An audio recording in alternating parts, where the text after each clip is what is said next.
Hey guys, I never covered Datapacks on my channel, but I thought I'd give it a try. I searched through Planet Minecraft and CurseForge looking for some of the most interesting Datapacks that were released over the past few weeks. I've tested all the ones I'm about to showcase on the latest version of Minecraft, but I'm sure lots work on the likes of 1.16 too, and you can find the links to all these packs in the description below. Our first data pack adds the Infinity Gauntlet from the MCU. To craft it, you'll need to throw a netherite ingot, copper ingot, redstone dust, lapis, amethyst shard, emerald, and gold ingot on the ground. By using different slots on your hotbar, you can switch between the different stones, with each one doing something different. The space stone will allow you to create portals to teleport between. The power stone is extremely strong and will fire an explosive laser where you're aiming, and the time stone can freeze time. You'll now be able to craft the portal gun from Rick and Morty, which cost an enchanted golden apple, 4 endstone, and 4 netherrack. For the portal gun to work, you'll also need portal fluid, which can be crafted from slime and redstone. With it in your inventory, you can hold down the right mouse button to open a portal, and it will teleport you to a random selection of around 30 dimensions. These are typically made up of all different blocks, and you can get lucky too, as some are filled with resources like ores. Strider's Redux II adds lots of new biomes to your world, while making improvements to the vanilla ones too. With this data pack enabled in your world, you should be able to find new jungles, mountains, valleys, and more. It's also compatible with the Terralith mod, which I've mentioned in one of my recent fabric videos. The generation is massively different, and it should be difficult for you to get bored exploring.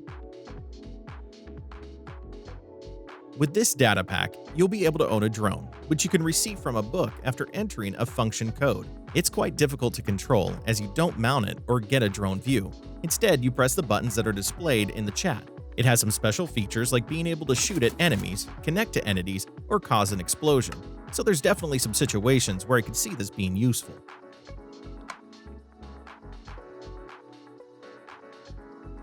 Overgrown Citadel adds a huge dungeon into the overworld, which you'll find below the surface. The easiest way to find it would be by using a map which has a chance of spawning inside the chest of a cartographer villager. The dungeon itself is massive, and should take you a while to explore, as each room has lots of detail, with there being over 40 in total, and you'll often come across loot and hostile mobs. Lake's Iron Man data pack adds some of Iron Man's armor, including the Hulkbuster set. The recipes are quite complicated, but you'll mostly be upgrading iron equipment, and you can view the recipes on the Planet Minecraft page. When you're wearing it, you can hover over the middle hotbar slot in order to fly, and hold down Shift to move fast, and you can right-click to use the repulsors. Using upgrades, you can add more features to the armor, like being able to self-destruct, scan for players, or summon a nanoshield and sword. The first change added by Ocean Editions is lobsters, which come in 3 different colors. When killed, they'll drop lobster meat and lobster shells, but they also molt every 20 minutes when alive, dropping their shell. Using 3 prismarine shards, 5 copper ingots, and a heart of the sea, you can craft an ocean core. When you right-click the ground with the core, you'll summon the Ocean King, a boss that has some cool animations and sounds. It's a fun fight, and it also has a custom boss bar and the weather quickly changes. If you can kill the Ocean King, you'll receive a lot of experience, as well as pieces of the Ocean King set, which has increased stats when worn underwater. Or you can get the King's Claw, an item that fires projectiles, dealing huge knockback. Level Up introduces an RPG-like system into Minecraft. On your screen above your hotbar, you'll see your current level, and the amount of experience you have. Each time you level up, you'll gain a half a heart of health, and 1 bonus attack damage every 5 levels. All the creatures in your world, whether they're hostile or aggressive, will also have levels, which determines their health and attack damage. So you'll have to consider whether you should attack something that's a lot stronger than you are. The Stardew Valley data pack is huge, adding over 500 items from the game. To start, you should look for wandering traders, as they now have a chance to spawn as seed traders, giving you access to all the new crops. The crops that you farm can be turned into all sorts of foods from Stardew Valley, like pancakes and soups.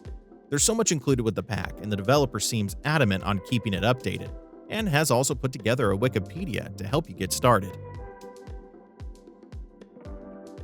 More dungeons generate 7 new dungeons in your world. These are the Pillager Tower, Supply Fortress, the Pit, the Shrine, Skeleton Dungeon, Temple, and Dark Tower. The most common enemy you'll find at these locations will be pillagers, but if you can beat them, then you'll find lots of useful loot. Realistic item drops will change how dropped items appear instead of hovering. They'll rest in the ground properly, which looks a lot better, but there's also a flat setting, which causes items to rest in the ground, and there's an option to stop items from despawning. This next pack will allow you to ride the Ender Dragon through the sky, which you can do by throwing a dragon egg onto the ground. When you do so, a saddle will spawn which you can mount, and you'll be given an item which looks like a fishing rod. When you hold the rod and right-click, the Ender Dragon will spawn beneath you, and you can control it by pointing the fishing rod in different directions, like when you ride a pig. Right-click the rod again to despawn the dragon. Smithery adds new combat-related content, and to get you started, you should craft the instruction manual with a regular book and iron ingot. It contains all the recipes for the new items, which includes maces, lances, muskets, and hatchets. You'll now also be able to craft chainmail armor too, which costs iron nuggets and ingots, making it cheaper than iron armor. Your diamond and netherite swords can now be upgraded, giving them effects like withering and poison, which makes it ignore armor or give more experience. Bubble vehicles will add vehicles into Minecraft, and what's great about this one is that it doesn't require any resource packs to work. You can start buying vehicles from the vehicle trader, who can be created using a name tag. You can find vehicles like bikes, tanks, cars, and helicopters, with some being able to hold multiple passengers. Some vehicles have special interactions, like the tank, which can fire projectiles, and if you sneak and right-click a vehicle, you can scrap, refuel, and paint them. Ultris adds 8 new bosses, which can be summoned in survival or using functions. These bosses include the Corrupted Enderman, Blaze King, Ultra Wither, Sanctum Keeper, Phantom Swarm, Giant, Shulker Stone. They can be found across all 3 dimensions, and the data pack also generates some structures for you to search, like the Sanctum, which is a huge structure that houses the Sanctum Keeper. Overhauled Villages makes huge changes to villages, but only ones in the Plains biomes right now, as it's still a very fresh pack. But the developer has lots of plans, hoping to add over 30 different villager and pillager outpost types soon. As you can see, the size of villages has been increased, so they look more like towns, with all new building types, whereas pillager outposts, they look more like campsites, with them having caged ravengers, defensive walls, and tents. The Chug Jug is a new item which can be crafted from 6 planks, 2 iron ingots, and a block of glass. By selecting potions in your inventory, you can place them into the Chug Jug, either one at a time, or all at once by placing it in your offhand slot. The potions inside will be converted into uses, so you can consume them multiple times, and when you do, you'll receive each effect at once. If you look up while drinking from the Chug Jug, then it will fully drain the jug, combining the durations. Llama Locomotion gives you a new way to transport villagers in your world. By taming a llama and giving it a carpet, any nearby villagers will hop on. Attach a lead to the llama, and you can control its movements with the villager. When you want the villager to get off the llama, just attach it to a block. Funky Flora changes a lot of your biomes, with the biggest changes coming to trees. They should look less boring, with them being some new sizes and shapes, but you'll also find more flowers, grass, and other fungi spread throughout locations where you usually wouldn't find them. I've talked about Terralith in its mod form, but you can also download it as a data pack.